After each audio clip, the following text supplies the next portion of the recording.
Muy buenos días a todo el mundo y bienvenidos a esta clase complementaria del curso de latín desde cero en academialatin.com. Vamos a estudiar la conjugación perifrástica. Esto es algo que no aparece mucho, pero que aparece de vez en cuando, sobre todo diría yo en la voz pasiva, y que ya quizás sobre todo esto se suele comentar. Por ejemplo, la sintaxis detallada del dativo, en la clase que hay en el curso de la sintaxis detallada del dativo, cuando se dice el dativo agente, bueno, sabemos que en general, o en principio, el complemento agente de la voz pasiva está en ablativo con la preposición a o ab cuando es una persona. Y sin embargo decimos dativo agente, y decimos dativo agente que normalmente sale con la voz perifrástica, con la conjugación perifrástica pasiva. ¿Vale? Entonces, ahí está esta famosa conjugación perifrástica, voz perifrástica pasiva, cuando es pasiva, cuando no, pues es activa. ¿Vale? Entonces, como digo aquí, ojo, porque lo de perifrástico, esto también nos sonará, por ejemplo, de cuando estudiamos la voz pasiva normal, ¿no? Y decíamos, en la voz pasiva, el tema de presente es normal, es sintético, es en una palabra, pero luego la voz, la voz pasiva del tema de perfecto es perifrástica. Entonces, cuidado con no mezclar las dos cosas, ¿vale? Porque que la voz pasiva del tema de perfecto sea perifrástica no tiene que ver con que aquí aparezca la palabra perifrástica, ¿vale? Entonces, por eso digo aquí, se suele conocer como conjugación perifrástica únicamente a los verbos compuestos de participio de futuro, ya sea activo o pasivo, y el verbo sum conjugado en la persona, número, tiempo, modo y voz que corresponde, ¿vale? Entonces, la conjugación perifrástica solo cuando sea un participio de futuro y el verbo sum. Ya está. Luego, todo lo demás no... O sea, podemos hablar de que algo es perifrástico, etcétera, pero cuando hablamos de conjugación perifrástica nos referimos solo a esto, participio de futuro y verbo sum, y ya está. Venga. Entonces, como estaba diciendo, la conjugación perifrástica puede aparecer en la voz activa y también en la voz pasiva, que ya la tenemos aquí, ¿no? Entonces, primero, la voz activa.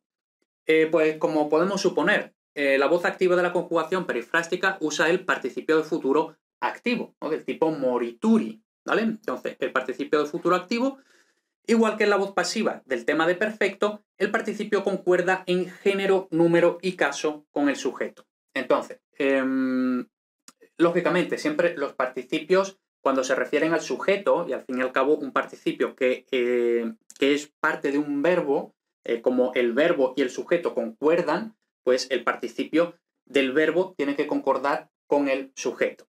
Es decir, ¿qué quiere decir todo esto? De forma más simple. Igual que en español decimos, por ejemplo, yo, ¿no? Que soy masculino, ¿no? Pues yo digo, yo he sido atropellado, yo qué sé. Yo he sido atropellado, pero por ejemplo diría, esas chicas han sido atropelladas, ¿vale? Pues ahí, dependiendo del género y número del sujeto, si es masculino, femenino, en singular o plural, pues así el participio también está en ese mismo género y número. Y luego, como sabemos, en latín siempre tenemos el caso, que como el sujeto lo normal es que aparezca en nominativo, entonces el caso será nominativo. Si estuviéramos dentro de una oración de infinitivo con sujeto en acusativo, entonces el caso sería acusativo, ¿vale? En fin, eso dicho así queda quizá un poco reliado, pero bueno, no es tan difícil, es bastante obvio y sobre todo a estas alturas en las que estés viendo tú este vídeo, pues ya esto deberíamos tenerlo bien asimilado, ¿no? Luego, los significados son similares a los del participio por sí mismo, es decir, los del participio de futuro por sí mismo. Cuando estudiamos el participio de futuro, decíamos que tiene, por ejemplo, morituri te salutan, es decir, los que van a morir, los que están dispuestos a morir, los que están a punto de morir, lo que sea, ¿no? Es decir, idea de futuro, idea de intención, de inminencia, etc. Y luego, menos frecuentemente, también puede tener el matiz de obligación. Lo que pasa es que el matiz de obligación aparece sobre todo en la voz pasiva. En la voz activa no es normal que aparezca el matiz de obligación, sino los demás, ¿no? Pues idea de futuro, de intención, de inminencia, etc. ¿Vale? Pero en esta ocasión lo que tenemos es un verbo en forma personal. Es decir, ¿cuál es la diferencia entre que nos aparezca, por ejemplo, scripturus sum o que aparezca simplemente scripturus? Pues si tenemos solo scripturus, esto lo traduciríamos como un participio, según habíamos explicado en la clase de los participios. Ahora, como tenemos scripturus sum, lo traducimos como un verbo. un verbo en forma personal. No como un participio, sino como un verbo en forma personal. Ya está, ¿vale? Pero la idea en sí misma, el matiz es el mismo, ¿vale? Entonces, pues eso, vemos aquí el ejemplo, ¿no? El ejemplo del principio de la guerra de Yugurta, de Salustio, ¿no? Que dice Bellum scripturus sum, quod populus Romanus cum Yugurta rege numidarum gessit, ¿no? Entonces, pues yo esto lo he traducido aquí. Me dispongo a escribir, ¿no? Entonces, aquí, idea de intención, de inminencia, ¿no? Me dispongo a escribir. Ya me dispongo tanto que ya estoy escribiendo el prólogo, ¿no? Entonces, me dispongo a escribir. Por supuesto, pues aquí podría haber usado un futuro normal. Lo que pasa es que la diferencia entre el futuro normal del tipo escribiré la guerra que el pueblo romano, etcétera, pues es al usar la conjugación perifrástica lo que está es dando esos matices propios de la conjugación perifrástica, ¿no? Entonces, pues eso. Me dispongo a escribir la guerra que el pueblo romano llevó a cabo contra Yugurta, el rey de los Númidas, ¿vale? Esto, pues se puede traducir de otras formas. Pues eso, estoy a punto de escribir, voy a escribir, lo que sea, ¿no? Yo aquí pues, he traducido me dispongo a escribir para dejar más claro estos matices especiales, por así decirlo. Bueno, entonces, esta es la conjugación perifrástica activa, que no es tan frecuente como la pasiva. Entonces vamos allá con la pasiva, ¿no? Ahí nos cabe entero. Su morfología es la misma que la activa, pero con el participio de futuro pasivo, ¿no? Lógicamente. Es decir, el participio de futuro pasivo, porque estamos en la voz pasiva, y luego el verbo sum en su persona, número, etcétera, que corresponda. Como sabemos, el participio de futuro pasivo es lo mismo que el gerundivo. Concretamente, el gerundivo lo estudiamos aparte para ver todos los valores del gerundio y todo eso, pero la morfología es la misma. Luego, en este caso, el valor es el de obligación, ¿vale? Entonces, habíamos dicho, en la voz activa es muy raro que tenga el valor de obligación, porque el valor de obligación es propio de la voz pasiva.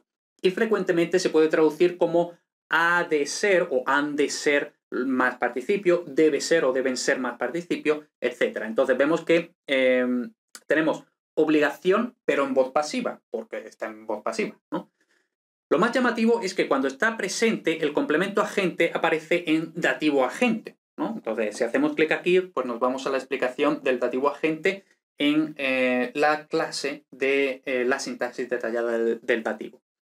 Luego, el dativo sabemos que no tiene preposición, entonces sin preposición, independientemente de su naturaleza. ¿Qué quiere decir esto? Que cuando decíamos la voz pasiva normal, el complemento agente está en ablativo con preposición cuando es una persona, ablativo sin preposición cuando no es una persona. Bueno, pues aquí, independientemente de que sea persona o no, siempre es dativo agente sin preposición.